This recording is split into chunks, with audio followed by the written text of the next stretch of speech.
S ಏನು ಬೇಸಿಗೆಯಲ್ಲಿ ಹೊಟ್ಟೆ ತಣ್ಣಗಿರಿಸಬೇಕಿದ್ದ ಕಲ್ಲಂಗಡಿ ಈಗ ರೈತರ ಕಣ್ಣೀರು ತರಿಸ್ತಿರುವಂಥದ್ದು. ಸಾಕಷ್ಟು ಸಾಲ ಸೂಲ ಮಾಡಿ ಕಷ್ಟಪಟ್ಟು ಬೆಳೆದಂಥ ಈಗ ಕಲ್ಲಂಗಡಿ ದರ ಕುಸಿತದಿಂದಾಗಿ ಸಾಕಷ್ಟು ರೈತರು ಕಂಗಾಲಾಗಿದ್ದಾರೆ. ಈ ಬಾರಿ ಉತ್ತಮ ಫಸಲಿನ ನಿರೀಕ್ಷೆಯಲ್ಲಿದ್ದರು, ಉತ್ತಮ ಬೆಳೆ ಸಹ ಬಂದಿತ್ತು. ಆದರೆ ಕೆಲವೊಂದು ವದಂತಿಗಳು ಅದರಿಂದಾಗಿ ಒಂದು ರೇಟ್ ಕುಸಿದಿರುವಂಥದ್ದು. ಎಲ್ಲವನ್ನ ತೋರಿಸ್ತಾ ಹೋಗ್ತೇನೆ. ನಾನೀಗ ಶಿವಮೊಗ್ಗದ ಹೊರವಲಯದಲ್ಲಿರುವಂಥ ಪುರ್ದಾಳ್ ಗ್ರಾಮದಲ್ಲಿರುವಂಥ ಒಂದು ಕಲ್ಲಂಗಡಿ ಇದು ಪ್ಲಾಂಟಲ್ಲಿದ್ದಾರೆ ತೋರಿಸ್ತಾ ಹೋಗ್ತೇನೆ ಎಲ್ಲವೂ. ಈ ಬಾರಿ ಉತ್ತಮ ಫಸಲು ಬಂದಿರುವಂಥದ್ದು ನೋಡ್ಬೋದು. ಪ್ರತಿ 3 kg-ಯಿಂದ 4 kg-ವರೆಗೆ ಒಂದೊಂದು ಕಲ್ಲಂಗಡಿ ಇದೆ. ಒಳ್ಳೆ ಬೆಲೆ ಇತ್ತು ಅಂದರೆ 15ರಿಂದ 20 ರೂಪಾಯಿಗೆ ಒಂದೊಂದು kg ಹೋಗ್ತಿತ್ತು. ಆದರೆ ಈಗ ಪ್ರಸ್ತುತ 5 ರೂಪಾಯಿ, 6 ರೂಪಾಯಿ, 7 ರೂಪಾಯಿ ದರ ಇರೋದ್ರಿಂದ ರೈತರಿಗೆ ತಾವು ಹಾಕಿದಂಥ ಏನು ಹಣವೂ ಸಹ ಬರದೇ ಇರೋ ರೀತಿ ಪರಿಸ್ಥಿತಿ ಆಗಿರುವಂಥದ್ದು. ಈ ಬಗ್ಗೆ ಸಾಕಷ್ಟು ರೈತರು ಕಂಗಾಲಾಗಿದ್ದಾರೆ. ಉತ್ತಮ ನಿರೀಕ್ಷೆ ಇತ್ತು, ಬೆಲೆ ಇದ್ದಿದ್ರೆ ಕಷ್ಟಪಟ್ಟು ಬೆಳೆದಂಥ ಬೆಳೆಗೆ ಉತ್ತಮ ಬೆಲೆ ಸಿಗುತ್ತೆ ಅನ್ನುವಂಥ ನಿರೀಕ್ಷೆ ಇದ್ದರು. ಇಲ್ಲಿ ರೈತರಿದ್ದಾರೆ, ಅವ್ರನ್ನ ಮಾತಾಡಿಸ್ತೇನೆ. ಸರ್, ಏನು ಈ ವರ್ಷ ರೇಟ್ ಕುಸಿದಿದೆ, ಏನು ಹೇಳ್ತೀರಿ ಅಂತೇಳಿ? ಈ ವರ್ಷ ರೈಟ್ ಕುಸಿದಿದ್ದಕ್ಕೆ ಕಾರಣ ಏನಂದರೆ, ನಮ್ಮ ಯಾರೋ ಯೂಟ್ಯೂಬಿಂದ ಮತ್ತು ಯಾರೋ ಒಂದು ನ್ಯೂಸಲ್ಲಿ ಕಲರ್ ಕೊಟ್ಟಿದ್ದಾರೆ ಅಂತ ಹೇಳಿಬಿಟ್ಟು ಎಲ್ಲ ರೈತರಿಗೆ ಮಂಗ ಮಾಡಿಸ್ಬಿಟ್ಟಿದ್ದಾರೆ. ಕಲರ್ ಇದಕ್ಕೆ ಕೊಡೋಕ್ಕೆ ಸಾಧ್ಯನೇ ಇಲ್ಲ ಸರ್. ಅದ್ರ ನ್ಯಾಚುರಲ್ ಕಲರ್ ರೆಡ್ ಬರೋದು. ಅದು ವಾಟರ್ ಮಿಲನ್ ಕೊಯ್ದಿದ ಮೇಲೆ ರೆಡ್ ಬರಲೇಬೇಕು. ಅದಕ್ಕೆ ಸೂಜಿ ಚುಚ್ಕೊಂಬಿಡೋಕ್ಕೆ ಆಗೋದು ಸಾಧ್ಯ ಇಲ್ಲ ನಮಗೆ. ಯಾಕಂದರೆ ಒಂದು ಊಜಿ ಸಹ ಕೂತ್ಕೊಂಡ್ರೆ ಅದ್ರ ಮೇಲೆ ಆ ಕಲ್ಲಂಗಡಿ ಕಲರ್ ಅಂತ ಹೇಳಿ ಕಲ್ಲಂಗಡಿ ಬ್ಲಾಸ್ಟೇ ಆಗಿಬಿಡುತ್ತೆ. ಅದು ಒಂದು ಊಜಿ ಒಂದು ಮುಳ್ಳು ಅದಕ್ಕೆ ಚುಚ್ಚಿದ್ರೆ ಆ ಕಲ್ಲಂಗಡಿನೇ ಬರಲ್ಲ. ಇನ್ನೊಂದು ಕಾರಣ ಏನಂದರೆ, ಕಲರ್ ಕೊಡೋಕ್ಕೆ ನಮ್ಮ ಕೈಯಿಂದ ಆಗೋದೋ ಇಲ್ಲ. ಅದು ನ್ಯಾಚುರಲ್ ಕಲರ್. ಅದಕ್ಕೆ ವಾಟರ್ ಮಿಲನ್ನಿಗೆ ಈಗ ನಾವು ಟೊಮ್ಯಾಟೊ ಹಣ್ಣು ಕೆಂಪುದು ಬರುತ್ತೆ, ಅದೇ ಥರ ಕಲ್ಲಂಗಡಿ ಒಳಗಡೆ ಕೊಯ್ದರೆ ಕೆಂಪುದೇ ಆಗೋದು. ಈಗ ಕಲ್ಲಂಗಡಿಯಲ್ಲಿ ಕೊಯ್ದಿದ ಮೇಲೆ ಹಸಿರು ಇದ್ದರೆ ಆ ಕಲ್ಲಂಗಡಿ ವ್ಯಾಲ್ಯೂ ಇರಲ್ಲ. ಅಲ್ಲ ಸರ್, ಈಗ ರೇಟ್ ಎಷ್ಟಿದೆ, ಎಷ್ಟಿತ್ತು ಫಸ್ಟಿಗೆ ಸರ್ ಇದು ಸುಮಾರು ಡಿಸೆಂಬರ್ಗಿಂತ ಮುಂಚೆ ಸರ್ 15, 20, 22 ತನಕನೂ ಇತ್ತು kg-ಗೆ. ಡಿಸೆಂಬರ್ ನವಂಬರ್ ಡಿಸೆಂಬರಿಗೆ ನಮ್ಮ ಪ್ಲ್ಯಾಟ್ಗಳು ಇರೋಕ್ಕಿಂತ ಮುಂಚೆ. ಈ ಡಿಸೆಂಬರ್ ಆಗಿದ ತಕ್ಷಣವೇ, ಜನವರಿಯಿಂದ ಯಾವಾಗ ನ್ಯೂ ಇಯರ್ ಆಗಿದ ತಕ್ಷಣವೇ 9 ರೂಪಾಯಿಗೆ ಬಂತು ಸರ್. ಅದೂ ಇರ್ತಿದ್ರೆ ನಮಗೆ ಏನು ತೊಂದರೆ ಇದ್ದಿರಲಿಲ್ಲ. ಈ ಬೆಳೆಯಲ್ಲಿ 9 ರೂಪಾಯಿ ಇರ್ತಿದ್ರು ತೊಂದರೆ ಇರ್ತಿದ್ದಿಲ್ಲ. ಅಲ್ಲಿಂದ ರೈಟ್ ಡೌನ್ ಆಗಿದ್ದು ಸರ್, ಇವಾಗ ತನಕನೂ ಎದ್ದೊಳ್ಳಿಲ್ಲ. ಈಗ ಪ್ರೆಸೆಂಟ್ 6 to 7 ರೂಪೀಸ್ ಕೇಳ್ತಾ ಇದ್ದಾರೆ ಸರ್. ಆದ್ರೂ ನಾವು ಕೊಟ್ಟಿಲ್ಲ. ನಾವೇ ಬೇಕಾದರೆ ಅಂಗಡಿಗಳು ಹಾಕ್ಕೊಂಡು ನಾವೇ ಮಾರೋಣ, ಯಾರಿಗೂ ಕೊಡೋದು ಬೇಡ, ನಾವೇ ಮಾರೋಣ ಅಂತ ಹೇಳಿ ನಿರೀಕ್ಷೆ ಮಾಡ್ಕೊಂಡಿದ್ದೀವಿ. ಎಷ್ಟು ಖರ್ಚು ಬರುತ್ತೆ ಸರ್ ಈಗ? ಸರ್ ನಾವು ಹೇಳಬೇಕಂದ್ರೆ ಸರ್, ಎಕರೆಗೆ ಕನಿಷ್ಠ ಅಂದ್ರೂ 1 ಎಕರೆಗೆ 1 ಲಕ್ಷ ರೂಪಾಯಿ ಖರ್ಚು ಬರುತ್ತೆ. ಏನು ಮಾಡಿದ್ರು ಸರ್, ಡ್ರಿಪ್ ಕಮ್ಮಿ ರೇಟ್ ಇಲ್ಲ, ಪ್ಲಾಸ್ಟಿಕ್ ಮಲ್ಚಿಂಗ್ ಅದಕ್ಕೆ ಕಮ್ಮಿ ಇಲ್ಲ, ಲೇಬರ್ ಕಾಸ್ಟ್ ಸುಮಾರು ಬೇಕು ಇದಕ್ಕೆ, ಮತ್ತು PVC ಪೈಪ್, ಕರೆಂಟ್, ಮತ್ತು ರೋಪ, ಗಿಡ ಎಲ್ಲ ತೊಗೊಂಬರ್ತೀವಲ್ಲ ಸರ್, ಗೊಬ್ಬರ. ಒಂದು ಚೀಲ ಸರ್ 2020 ಎಗೋ ಕರೋನಾ 119 ಆಲ್ ಅಂತೆ ಒಂದು ಫರ್ಟಿಲೈಸರ್ ಬರುತ್ತೆ, 1800 ಇತ್ತು. ಈಗ 3200 ಬಂದಿದೆ. 1261 ಅಂತೆ ಒಂದು ಗೊಬ್ಬರ ಫರ್ಟಿಲೈಸರ್, ಅದೂ 2100 ರೂಪೀಸ್ ಇತ್ತು. ಅದು ಈಗ 4600 ಆಗಿದೆ. ಅಲ್ಲ ಸರ್, ಈ ಬಾರಿ ಒಳ್ಳೆ ಫಸಲು ಸಹ ಬಂದಿತ್ತು, ಬಟ್ ರೇಟ್ ಇಲ್ಲ. ಸುಮಾರು ಈಗ ಕನಿಷ್ಠ 3 ಎಕರೆ ಫಸಲಲ್ಲಿ ನಮ್ಮದು ಸುಮಾರು ಅಂದ್ರೂ ಎಕರೆಗೆ 20 ಟನ್ ಲೆಕ್ಕ ಬರ್ಬೋದು ಅಂತ ನಾವು ನಿರೀಕ್ಷೆ ಮಾಡಿದ್ದೀವಿ. ಒಂದು 6 ಟನ್ 6 ವೀಲ್ ಆಗತ್ತೆ ಅಂತ ಒಂದು 60 ಟನ್ ಸಿಗತ್ತೆ ಅಂತ ತಿಳ್ಕೊಂಡಿದ್ದೀವಿ ಸರ್. 60 ಟನ್ ಅಂದರೆ 10 ರೂಪಾಯಿ ಅಂದ್ರೂ 6 ಲಕ್ಷ ಆಗೋದು ನಮಗೆ. ಈಗ 60 ಟನ್ನಿಗೆ 6 ರೂಪಾಯಿಂದ ಲೆಕ್ಕ ಹಾಕಿದ್ರೂ ಎಷ್ಟಾಗುತ್ತೆ ಸರ್? 3,06,000. ನಾವು ಹಾಕಿದ್ದು ಬಂಡವಾಳನೂ ಬರೋಕ್ಕೆ ನಮಗೆ ಸಾಧ್ಯ ಇಲ್ಲ. ಭಾಳ ಬೇಜಾರಾಗಿ ನಮಗೆ ರೈತರ ಕೆಲಸನೇ ಬಿಟ್ಬಿಡೋಣ ಅಂತ ನಾವು ನಿರೀಕ್ಷೆ ಮಾಡ್ಕೊಂಡು ಭಾಳ ಬೇಜಾರಾಗಿಬಿಟ್ಟಿದೆ ಸರ್. ಈ ಕಲ್ಲಂಗಡಿ ವ್ಯಾಪಾರದವರು ತಲೆ ಕೆಡಿಸಿ ಎಲ್ಲರಿಗೆ ಕಲರ್ ಕೊಟ್ಟಿದ್ದಾರೆ, ಕಲರ್ ಇದೆ, ಸರ್ ಅಡಿಕೆಗೆ ಒಂದು ಕಲರ್ ಹಾಕಿ ಕೊಡಿಸ್ತಾ ಇದ್ದಾರೆ, ಎಲ್ಲರೂ ತಿಂತಾ ಇದ್ದಾರೆ. ನಮ್ಮ ಫಸಲು ವಾಟರ್ ಮಿಲನ್ ಒಳ್ಳೆ ಬೆಳೆ, ಇದು ತಿಂದರೆ ಈ ಈ ಬಿಸಿಲಲ್ಲಿ ಒಳ್ಳೆ ವಿಟಮಿನ್ C ಎಲ್ಲ ಕೊಡುತ್ತೆ. ಅದು ತಿಂದರೆ ಒಳ್ಳೆ ಯಾರೋ ಸುಳ್ಳು ಹಬ್ಬಿಸಿರೋದ್ರಿಂದ ನಿಮಗೆಲ್ಲ ಸಂಕಷ್ಟ ಆಗ್ತಿದೆ. ಭಾಳ ಆಗ್ತಾ ಇದೆ ಸರ್. ಇಡೀ ಶಿವಮೊಗ್ಗದಲ್ಲಿ ಒಂದು 100-200 ಎಕರೆ ಹಾಕಿದ್ರೆ ಸರ್, ಎಲ್ಲರೂ ತಲೆಯ ಮೇಲೆ ಕೈ ಹಾಕೊಂಡು ಎಲ್ಲರೂ ಕೂತ್ಕೊಂಡಿದ್ದಾರೆ ಸರ್.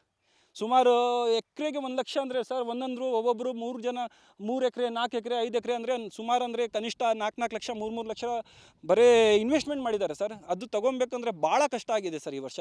ಆದರೂ ತೊಗೊಂಡು ಹೋಗೋದು ಅವರು ದುಡ್ಡು ಕೊಡೋದು ಹಿಂಸೆ ಮಾಡ್ತಾಯಿದ್ದಾರೆ. ಈ ಥರ ಬೆಳೆ ಬೆಳೆದಿದ್ದೀವಿ, ಈ ಥರ ಕಷ್ಟ ಇದೆ, ಬೆಳೆ ತೊಗೊಂಡು ನಾವು ಮತ್ತೆ ಹೆಂಗೆ ಕೊಡಬೇಕು ಅಂತ ಹೇಳಿ ನಾವು ಮತ್ತೆ ಯೋಚನೆ ಮಾಡ್ತಾ ಇದ್ದೀವಿ ಯಾರಿಗೂ ಕೊಡಬೇಕಂದ್ರೆ. ನಮಗೆ ಆಗಿದೆ ಸರ್ ಕೈಗೆ, ನಮ್ಮ ಮಂಗಳೂರಿಗೆ ಕಳಿಸಿದ್ದೀವಿ ಸರ್, ಇನ್ನೂ ತನಕ ನಮಗೆ ದುಡ್ಡು ಬಂದಿಲ್ಲ.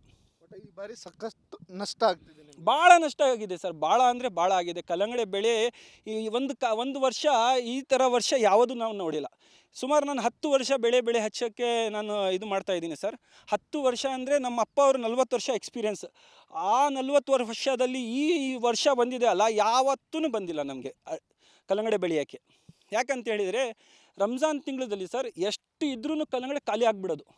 ಯಾಕಂತೇಳಿದರೆ ಎಲ್ಲರಿಗೆ ನಿರೀಕ್ಷೆ ಬೇಕು, ಇದು ಈ ಕಲ್ಲಂಗಡಿ ತಿನ್ನಬೇಕು ಅಂತ ಇರುತ್ತೆ. ಆ ರಂಜಾನ್ ತಿಂಗಳಲ್ಲಿ ಒಂದು 4 ಗಡಿ 5 ಗಡಿ ಕಳಿಸ್ಲಿಲ್ಲ ನಾವು, ಮಾರೋಕ್ಕಾಗಿಲ್ಲ. ಅಷ್ಟು ಈ ವರ್ಷ ಬಿದ್ದಿರೋದು ಮಾರ್ಕೆಟ್ ಯಾವಾಗ ಬಿದ್ದಿಲ್ಲ. ಇದಿಷ್ಟು ಏನು ರೈತರ ಮಾತು ಒಂದೆಡೆ ಆದರೆ, ಒಂದು ಕಡೆ ವದಂತಿಯಿಂದಾಗಿ ರೈತರು ಸಂಕಷ್ಟಕ್ಕೆ ಸಿಲುಕಿದ್ರೆ, ಮತ್ತೊಂದೆಡೆ ದರ ಇಳಿಕೆಯಿಂದಾಗಿ ರೈತರು ಸಂಕಷ್ಟಕ್ಕೆ ಸಿಲುಕಿರುವಂಥದ್ದು.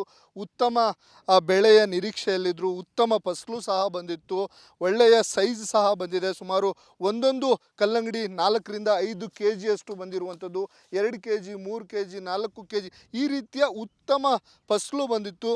ಆದರೆ ಫಸಲು ಬಂದಂತೆ ರೇಟ್ ಇಲ್ಲದೆ ಇರೋ ಕಾರಣಕ್ಕಾಗಿ ರೈತರು ಸಾಕಷ್ಟು ಕಂಗಾಲಾಗಿದ್ದಾರೆ. ಯಾರೋ ಮಾಡಿದ ವದಂತಿಯಿಂದಾಗಿ ರೈತರಿಗೆ ಈಗ ಸಂಕಷ್ಟ ಎದುರಾಗಿರುವಂಥದ್ದು, ಆತಂಕ ಎದುರಾಗಿದೆ. ತಾವು ಮಾಡಿದ ಸಾಲ ಸೂಲ ಮಾಡಿ ಆ ಫಸಲನ್ನು ಬೆಳೆದಿದ್ರು, ಆದರೆ ಅವೆಲ್ಲವೂ ನಷ್ಟ ಅನುಭವಿಸುವಂಥ ಪರಿಸ್ಥಿತಿ ಉದ್ಭವ ಆಗಿರುವಂಥದ್ದು. ಕ್ಯಾಮ್ರಾ ಪರ್ಸನ್ ಚಿರಾಗ್ ಜೊತೆ ಭೀಮಾನಾಯಕಸ್, ರಿಪಬ್ಲಿಕ್ ಕನ್ನಡ, ಶಿವಮೊಗ್ಗ.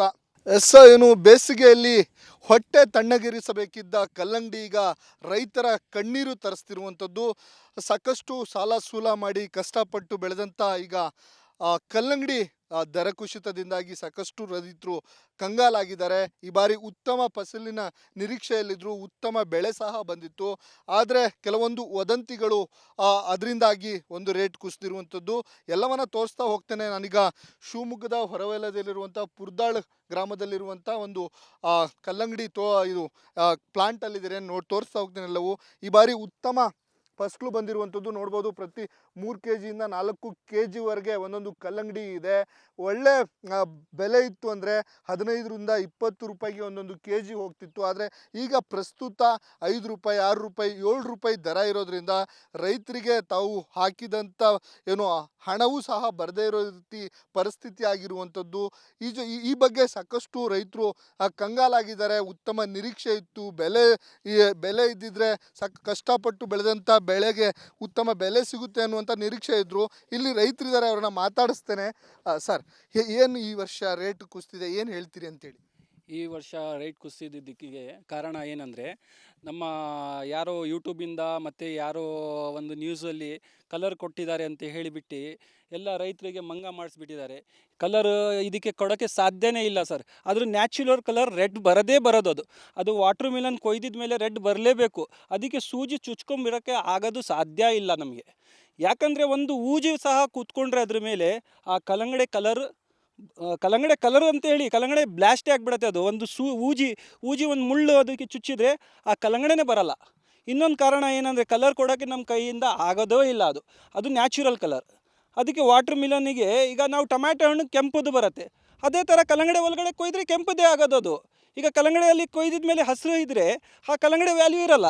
ಅಲ್ಲ ಸರ್, ಈಗ ರೇಟ್ ಎಷ್ಟಿದೆ, ಎಷ್ಟಿತ್ತು ಫಸ್ಟಿಗೆ ಸರ್ ಇದು ಸುಮಾರು ಡಿಸೆಂಬರ್ಗಿಂತ ಮುಂಚೆ ಸರ್ 15, 20, 22 ತನಕನೂ ಇತ್ತು kgಗೆ. ಡಿಸೆಂಬರ್ ನವಂಬರ್ ಡಿಸೆಂಬರಿಗೆ ನಮ್ಮ ಪ್ಲ್ಯಾಟ್ಗಳು ಇರೋಕ್ಕಿಂತ ಮುಂಚೆ. ಈ ಡಿಸೆಂಬರ್ ಆಗಿದ ತಕ್ಷಣವೇ, ಜನವರಿಯಿಂದ ಯಾವಾಗ ನ್ಯೂ ಇಯರ್ ಆಗಿದ ತಕ್ಷಣವೇ 9 ರೂಪಾಯಿಗೆ ಬಂತು ಸರ್. ಅದೂ ಇರ್ತಿದ್ರೆ ನಮಗೆ ಏನು ತೊಂದರೆ ಇದ್ದಿರಲಿಲ್ಲ. ಈ ಬೆಳೆಯಲ್ಲಿ 9 ರೂಪಾಯಿ ಇರ್ತಿದ್ರು ತೊಂದರೆ ಇರ್ತಿದ್ದಿಲ್ಲ. ಅಲ್ಲಿಂದ ರೈಟ್ ಡೌನ್ ಆಗಿದ್ದು ಸರ್, ಇವಾಗ ತನಕನೂ ಎದ್ದೊಳ್ಳಿಲ್ಲ. ಈಗ ಪ್ರೆಸೆಂಟ್ 6 to 7 ರೂಪೀಸ್ ಕೇಳ್ತಾ ಇದ್ದಾರೆ ಸರ್. ಆದ್ರೂ ನಾವು ಕೊಟ್ಟಿಲ್ಲ. ನಾವೇ ಬೇಕಾದರೆ ಅಂಗಡಿಗಳು ಹಾಕ್ಕೊಂಡು ನಾವೇ ಮಾರೋಣ, ಯಾರಿಗೂ ಕೊಡೋದು ಬೇಡ, ನಾವೇ ಮಾರೋಣ ಅಂತ ಹೇಳಿ ನಿರೀಕ್ಷೆ ಮಾಡ್ಕೊಂಡಿದ್ದೀವಿ. ಎಷ್ಟು ಖರ್ಚು ಬರುತ್ತೆ ಸರ್ ಈಗ? ಸರ್ ನಾವು ಹೇಳಬೇಕಂದ್ರೆ ಸರ್, ಎಕರೆಗೆ ಕನಿಷ್ಠ ಅಂದ್ರೂ 1 ಎಕರೆಗೆ 1 ಲಕ್ಷ ರೂಪಾಯಿ ಖರ್ಚು ಬರುತ್ತೆ. ಏನು ಮಾಡಿದ್ರು ಸರ್, ಡ್ರಿಪ್ ಕಮ್ಮಿ ರೇಟ್ ಇಲ್ಲ. ಪ್ಲಾಸ್ಟಿಕ್ ಮಲ್ಚಿಂಗ್ ಅದಕ್ಕೆ ಕಮ್ಮಿ ಇಲ್ಲ. ಲೇಬರ್ ಕಾಸ್ಟ್ ಸುಮಾರು ಬೇಕು ಇದಕ್ಕೆ. ಮತ್ತು PVC ಪೈಪ್, ಕರೆಂಟ್, ಮತ್ತು ಈ ರೋಪ, ಗಿಡ ಎಲ್ಲ ತೊಗೊಂಬರ್ತೀವಲ್ಲ ಸರ್, ಗೊಬ್ಬರ. ಒಂದು ಚೀಲ ಸರ್ 2020 ಎಗೋ ಕರೋನಾ 119 ಆಲ್ ಅಂತೆ ಒಂದು ಫರ್ಟಿಲೈಸರ್ ಬರುತ್ತೆ. 1800 ಇತ್ತು, ಈಗ 3200 ಬಂದಿದೆ. 1261 ಅಂತೆ ಒಂದು ಗೊಬ್ಬರ ಫರ್ಟಿಲೈಸರ್, ಅದೂ 2100 ರುಪೀಸ್ ಇತ್ತು, ಅದು ಈಗ 4600 ಆಗಿದೆ. ಅಲ್ಲ ಸರ್, ಈ ಬಾರಿ ಒಳ್ಳೆ ಫಸಲು ಸಹ ಬಂದಿತ್ತು, ಬಟ್ ರೇಟ್ ಇಲ್ಲ. ಸುಮಾರು ಈಗ ಕನಿಷ್ಠ ಈ 3 ಎಕರೆ ಫಸಲಲ್ಲಿ ನಮ್ಮದು ಸುಮಾರು ಅಂದ್ರೂ ಎಕರೆಗೆ 20 ಟನ್ ಲೆಕ್ಕ ಬರ್ಬೋದು ಅಂತ ನಾವು ನಿರೀಕ್ಷೆ ಮಾಡಿದ್ದೀವಿ. ಒಂದು 6 ವೀಲ್ ಆಗತ್ತೆ ಅಂತ ಒಂದು 60 ಟನ್ ಸಿಗತ್ತೆ ಅಂತ ತಿಳ್ಕೊಂಡಿದ್ದೀವಿ ಸರ್. 60 ಟನ್ ಅಂದರೆ 10 ರೂಪಾಯಿ ಅಂದ್ರೂ 6 ಲಕ್ಷ ಆಗೋದು ನಮಗೆ. ಈಗ 60 ಟನ್ನಿಗೆ 6 ರೂಪಾಯಿಂದ ಲೆಕ್ಕ ಹಾಕಿದ್ರೂ ಎಷ್ಟಾಗತ್ತೆ ಸರ್? 3,06,000. ನಾವು ಹಾಕಿದ್ದು ಬಂಡವಾಳನೂ ಬರೋಕ್ಕೆ ನಮಗೆ ಸಾಧ್ಯ ಇಲ್ಲ.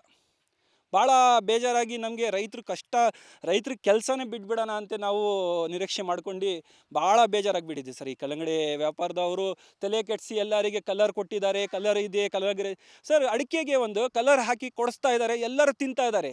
ನಮ್ಮ ಫಸಲು ವಾಟರ್ ಮಿಲನ್ ಒಳ್ಳೆ ಬೆಳೆ, ಇದು ತಿಂದರೆ ಈ ಬಿಸಿಲಲ್ಲಿ ಒಳ್ಳೆ ವಿಟಮಿನ್ C ಎಲ್ಲ ಕೊಡುತ್ತೆ. ಅದು ತಿಂದರೆ ಒಳ್ಳೆ ನ್ಯಾಚುರಲ್ ಸುಳ್ಳು ಹಬ್ಬಿಸಿರೋದ್ರಿಂದ ನಿಮಗೆಲ್ಲ ಸಂಕಷ್ಟ ಆಗ್ತಿದೆ. ಭಾಳ ಆಗ್ತಾ ಇದೆ ಸರ್. ಇಡೀ ಶಿವಮೊಗ್ಗದಲ್ಲಿ ಒಂದು 100-200 ಎಕರೆ ಹಾಕಿದ್ರೆ ಸರ್, ಎಲ್ಲರೂ ತಲೆ ಮೇಲೆ ಕೈ ಹಾಕೊಂಡು ಎಲ್ಲರೂ ಕೂತ್ಕೊಂಡಿದ್ದಾರೆ ಸರ್. ಸುಮಾರು ಎಕರೆಗೆ 1 ಲಕ್ಷ ಅಂದರೆ ಸರ್, ಒಬ್ಬೊಬ್ಬರು 3 ಜನ 3 ಎಕರೆ 4 ಎಕರೆ 5 ಎಕರೆ ಅಂದರೆ ಸುಮಾರು ಅಂದರೆ ಕನಿಷ್ಠ 4 ಲಕ್ಷ 3 ಲಕ್ಷ ಬರೀ ಇನ್ವೆಸ್ಟ್ಮೆಂಟ್ ಮಾಡಿದ್ದಾರೆ ಸರ್. ಅದು ತೊಗೊಬೇಕಂದ್ರೆ ಭಾಳ ಕಷ್ಟ ಆಗಿದೆ ಸರ್ ಈ ವರ್ಷ. ಆದರೂ ತೊಗೊಂಡು ಹೋಗೋದು, ಅವರು ದುಡ್ಡು ಕೊಡೋದು ಹಿಂಸೆ ಮಾಡ್ತಾಯಿದ್ದಾರೆ. ಈ ಥರ ಬೆಳೆ ಬೆಳೆದಿದ್ದೀವಿ, ಈ ಥರ ಕಷ್ಟ ಇದೆ, ಬೆಳೆ ತೊಗೊಂಡು ನಾವು ಮತ್ತೆ ಹೆಂಗೆ ಕೊಡಬೇಕು ಅಂತ ಹೇಳಿ ನಾವು ಮತ್ತೆ ಯೋಚನೆ ಮಾಡ್ತಾ ಇದ್ದೀವಿ, ಯಾರಿಗೂ ಆದರೆ ಕೊಡಬೇಕಂದ್ರೆ. ನಮಗೆ ಆಗಿದೆ ಸರ್ ಕೈಗೆ. ನಮ್ಮ ಮಂಗಳೂರಿಗೆ ಕಳಿಸಿದ್ದೀವಿ ಸರ್, ಇನ್ನೂ ತನಕ ನಮಗೆ ದುಡ್ಡು ಬಂದಿಲ್ಲ. ಈ ಬಾರಿ ಸಾಕಷ್ಟು ನಷ್ಟ ಆಗ್ತಿದೆ. ಭಾಳ ನಷ್ಟ ಆಗಿದೆ ಸರ್, ಭಾಳ ಅಂದರೆ ಭಾಳ ಆಗಿದೆ. ಕಲ್ಲಂಗಡಿ ಬೆಳೆ ಈ ಒಂದು ವರ್ಷ ಈ ಥರ ವರ್ಷ ಯಾವುದೂ ನಾವು ನೋಡಿಲ್ಲ. ಸುಮಾರು ನಾನು 10 ವರ್ಷ ಬೆಳೆ ಹಚ್ಚೋಕ್ಕೆ ನಾನು ಇದು ಮಾಡ್ತಾಯಿದ್ದೀನಿ ಸರ್. 10 ವರ್ಷ ಅಂದರೆ ನಮ್ಮ ಅಪ್ಪ ಅವರು 40 ವರ್ಷ ಎಕ್ಸ್ಪೀರಿಯೆನ್ಸ್. ಆ 40 ವರ್ಷದಲ್ಲಿ ಈ ವರ್ಷ ಬಂದಿದೆ ಅಲ್ಲ, ಯಾವತ್ತೂ ಬಂದಿಲ್ಲ ನಮಗೆ ಕಲ್ಲಂಗಡಿ ಬೆಳೆಯೋಕ್ಕೆ. ಯಾಕಂತ ಹೇಳಿದರೆ ರಂಜಾನ್ ತಿಂಗಳಲ್ಲಿ ಸರ್ ಎಷ್ಟು ಇದ್ರೂ ಕಲ್ಲಂಗಡಿ ಖಾಲಿ ಆಗಿಬಿಡೋದು. ಯಾಕಂತೇಳಿದರೆ ಎಲ್ಲರಿಗೆ ನಿರೀಕ್ಷೆ ಬೇಕು, ಇದು ಈ ಕಲ್ಲಂಗಡಿ ತಿನ್ನಬೇಕು ಅಂತ ಇರುತ್ತೆ. ಆ ರಂಜಾನ್ ತಿಂಗಳಲ್ಲಿ ಒಂದು 4 ಗಾಡಿ 5 ಗಾಡಿ ಕಳಿಸ್ಲಿಲ್ಲ, ನಾವು ಮಾರೋಕ್ಕಾಗಿಲ್ಲ. ಅಷ್ಟು ಈ ವರ್ಷ ಬಿದ್ದಿರೋದು ಮಾರ್ಕೆಟ್ ಯಾವಾಗ ಬಿದ್ದಿಲ್ಲ. ಇದಿಷ್ಟು ರೈತರ ಮಾತು ಒಂದೆಡೆ ಆದರೆ, ಒಂದು ಕಡೆ ವದಂತಿಯಿಂದಾಗಿ ರೈತರು ಸಂಕಷ್ಟಕ್ಕೆ ಸಿಲುಕಿದ್ರೆ, ಮತ್ತೊಂದೆಡೆ ದರ ಇಳಿಕೆಯಿಂದಾಗಿ ರೈತರು ಸಂಕಷ್ಟಕ್ಕೆ ಸಿಲುಕಿರುವಂಥದ್ದು. ಉತ್ತಮ ಬೆಳೆಯ ನಿರೀಕ್ಷೆಯಲ್ಲಿದ್ದರು, ಉತ್ತಮ ಫಸಲು ಸಹ ಬಂದಿತ್ತು, ಒಳ್ಳೆಯ ಸೈಜ್ ಸಹ ಬಂದಿದೆ. ಸುಮಾರು ಒಂದೊಂದು ಕಲ್ಲಂಗಡಿ 4ರಿಂದ 5 kgಯಷ್ಟು ಬಂದಿರುವಂಥದ್ದು, 2 kg 3 kg 4 kg ಈ ರೀತಿಯ ಉತ್ತಮ ಫಸಲು ಬಂದಿತ್ತು.